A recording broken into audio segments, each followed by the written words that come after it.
বন্ধুরা, এই লোকটা এই মেয়েটাকে মারতে চায়, কিন্তু মেয়েটার কাছে থাকা শক্তি দিয়ে এই লোকটাকে জালে আটকে ফেলে এবং লোকটার হাতে জাল দিয়ে একটা আংটি পরিয়ে দেয়। এরপর বলে, তোমার সাথে আমার এঙ্গেজ হয়ে গেছে। এই কথা শুনে লোকটার হাত থেকে ছুরি পড়ে যায় এবং তার পাও থেকে জুতাও খুলে যায়। তার পায়ে ছিল অনেক দুর্গন্ধ। এটা দেখে মেয়েটার একটু ঘৃণা লাগে। আসলে লোকটা বাইরে থেকে যত সুন্দর ছিল, ভিতর থেকে সে ততটাই নোংরা ছিল। আস্তে আস্তে তার জামাগুলো ছিঁড়ে যাচ্ছিল, এমনকি তার শরীরে থাকা নোংরা জায়গাগুলো বেরিয়ে আসছিল। নোংরা জায়গাগুলো বেরিয়ে আসতে মেয়েটা নাক চিপে ধরে, কারণ ওইখান থেকে অনেক দুর্গন্ধ বের হচ্ছে। মেয়েটা অনেক টেনশনে পড়ে যায়, সে এখন কি করবে। এরপর তার মাথায় একটা আইডিয়া আসে। মেয়েটা জাল দিয়ে লোকটাকে মমির মতো করে দিতে চায়, কিন্তু লোকটা বাধা দেয়।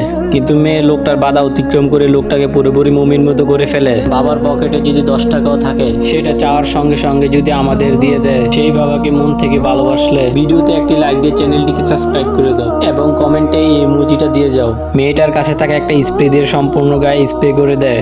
স্প্রে দিয়ে কিছুক্ষণ ওয়েট করার পর যখনই মেয়েটা তার নখ মমিতে লাগায়, তখনই মমিটা ফেটে যায়। মমিটা ফেটে তীব্র একটা আলোর সৃষ্টি হয়। তারপর দেখা যায় ওই লোকটা বেরিয়ে আসে মমির ভিতর থেকে অনেক সুদর্শন হয়ে। মেয়েটা একটা আয়না আনে এবং লোকটার চেহারা তাকে দেখায়। মেয়েটা লোকটাকে দেখে অনেক ইমপ্রেস হয়ে গেছিল। মেয়েটা যখনই তাকে কিস করতে যাবে, তখনই লোকটা এখান থেকে সরে যায়। লোকটা একটা পরীকে নিয়ে এখান থেকে চলে যায়।